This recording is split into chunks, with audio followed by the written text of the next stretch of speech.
Assalamualaikum warahmatullahi wabarakatuh. Salam sejahtera semua. Ada yang bertanya, bagaimana cara memfaktorkan ini? Mengenai pemfaktoran sebetulnya sudah saya bahas rinci ya, lengkap. Linknya bisa teman-teman lihat di kolom deskripsi video. Tetapi mungkin ada teman-teman yang masih mengalami kesulitan, terutama kalau koefisien dari kuadrat itu negatif. Nah, kayak seperti ini, negatif 3 ini. Oke, kita langsung saja membahasnya. Oh ya, ada dua istilah yang berbeda ya. Faktorkan sama tentukan akar-akar. Faktorkan itu berarti kita hanya memecah suku-suku penjumlahan pengurangan di sini menjadi perkalian dua bentuk, menjadi perkalian suku-suku ya. Penjumlahan pengurangan diubah menjadi perkalian. Nah, itu pemfaktoran. Sementara kalau menentukan akar-akar itu artinya kita mencari nilai variabel atau mencari X dalam kasus ini ya, yang membuat persamaan ini menjadi benar, yaitu benar mengakibatkan dia bernilai 0. Untuk kasus ini sama dengan 0 soalnya. Jadi itu berbeda ya. Oke, kita bahas dua-duanya. Yang pertama, faktorkanlah ini. 8 negatif 23x negatif 3x kuadrat. Faktorkan. Gimana caranya kalau ini negatif? Caranya negatifnya keluarkan aja. Karena biasanya kita kan lebih enak kalau koefisien yang kuadrat itu positif. Nah, ini kita keluarkan aja negatifnya ya. Negatifnya keluarkan seperti ini. Yang kuadrat letakkan depan, kita tulis ini dulu.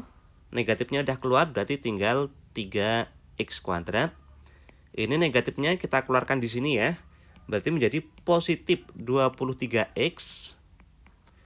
Ini supaya menjadi positif 8 dan di luar sudah negatif ya, berarti harus negatif 8.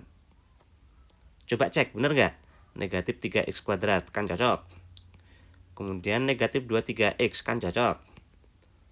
Kemudian positif 8, nah kan benar ya.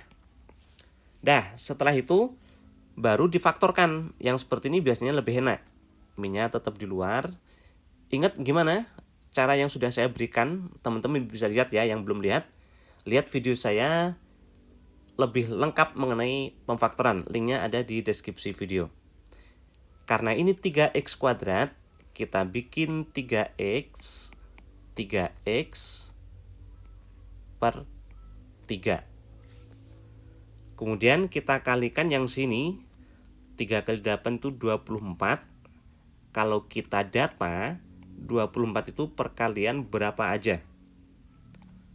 1 dengan 24, 2 dengan 12, 3 dengan 8, 4 dengan 6, 5 nggak bisa. 6 dengan 4 berarti kan sudah sama seperti ini. Berarti udah habis ya. Sekarang kita lihat ini negatif. Kalau negatif yang kita cari adalah yang selisih. Kalau positif jumlah ya. Ini negatif berarti selisih. Berapa selisihnya? Lihatnya ke sini. 23. Yang selisihnya 23 di mana? Nah, ternyata 1 sama 24. Lebih tepat, positif 23. Agar menjadi positif 23 berarti 24-nya positif dan satunya harus negatif. Letakkan di sini. Negatif 1, positif 24. Kemudian kita lihat yang bisa dibagi 3 dari dua bentuk ini yang mana? Kan yang 3x tambah 24 ya. Nah, kita bagi 3. Negatifnya tetap. Yang ini tetap ya. 3x negatif 1.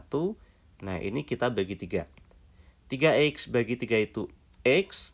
Positif 24 dibagi 3, positif 8. Nah, inilah pemfaktorannya. Kalau soalnya uraian ini udah selesai ya. Tapi seandainya soalnya itu pilihan ganda, mungkin yang bikin soal negatifnya ini dimasukkan ke dalam. boleh ya, itu sama aja.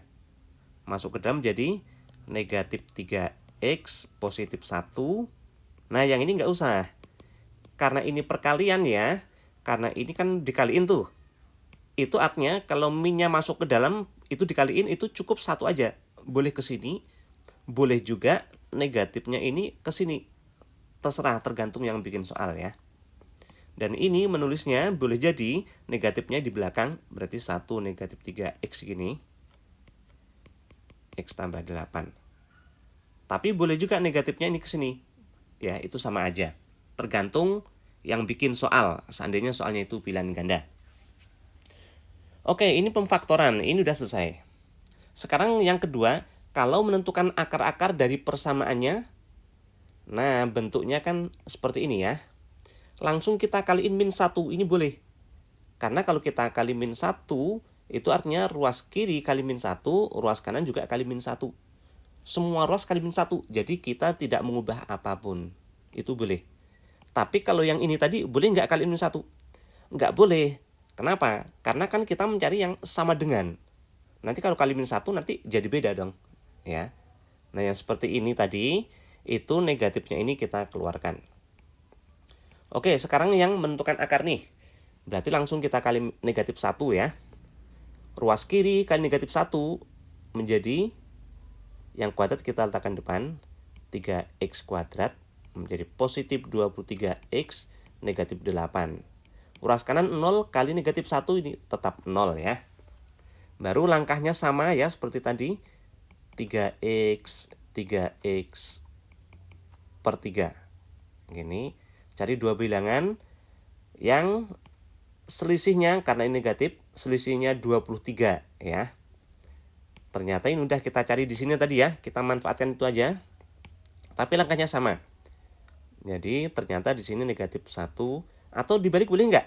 Misalnya sini positif 24, negatif 1. Boleh ya, sama aja ya. Ini yang bisa dibagi 3, 3x tambah 24, x tambah 8, 3x negatif 1-nya tetap ya. Nah gini. Nah ini udah ketemu faktor-faktornya. Lihat, perkalian dari 2 ini hasilnya itu 0. Itu artinya berarti salah satu dari 2 ini 0. Mungkin x tambah 8 yang 0. Tapi boleh juga jika 3x negatif 1-nya yang 0. Kalau x tambah 8 yang 0 berarti x-nya berapa? Negatif 8 ya. Kalau 3x negatif 1 sama dengan 0 berarti x-nya berapa? Nah kita cari 3x dulu. 1 ya. Semua ruas bagi 3. Sepertiga. Nah inilah akar. Akar itu artinya nilai x-nya.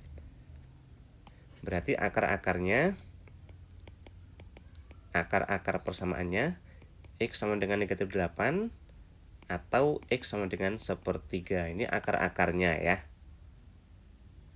Seandainya pertanyaannya bukan akar-akar tapi himpunan penyelesaian, langkahnya sama. Seperti ini tadi langkahnya. Himpunan penyelesaian itu himpunan harus kurung kurawal. Penyelesaian akar dengan penyelesaian itu sama ya. Penyelesaiannya ada 2, yaitu negatif 8 sama sepertiga. Ini menulisnya terbalik nggak masalah ya. Misalnya sepertiga di depan, negatif 8 di belakangnya, boleh. Himpunan itu tidak harus urut ya. Oke, jadi bedakan ya antara pemfaktoran dengan menentukan akar-akar. Itu berbeda. Kalau pemfaktoran itu hanya memecah penjumlahan pengurangan ini tadi menjadi perkalian. Nah seperti ini, itu pemfaktoran ya. Kalau menentukan akar ya berarti harus sampai ketemu x atau penyelesaian ya. Oke, mudah-mudahan ini bisa dipahami. Nanti silakan teman-teman coba kembali soal ini ya. Kerjakan sendiri, nggak usah lihat pembahasan, bisa nggak? Kemudian kalau sudah, saya siapkan satu soal ini. Silakan teman-teman coba. Lah ini faktorkan loh, bukan menentukan akar ya. Hati-hati, nggak boleh dikali min ya. Tapi negatifnya boleh dikeluarkan. Oke, mudah-mudahan ini bisa membuat teman-teman makin paham dengan pemfaktoran ya, dengan menentukan akar-akar persamaan kuadrat. Sebetulnya kalau menentukan akar persamaan seperti yang ini tadi ya, itu tidak harus difaktorkan. ada 3 kan kemarin, pemfaktoran, kemudian rumus ABC, dan menggunakan kuadrat sempurna. Nah, di sini saya bahas dengan pemfaktoran ya. Oke, mudah-mudahan manfaat. Terima kasih. Wassalamualaikum warahmatullahi wabarakatuh.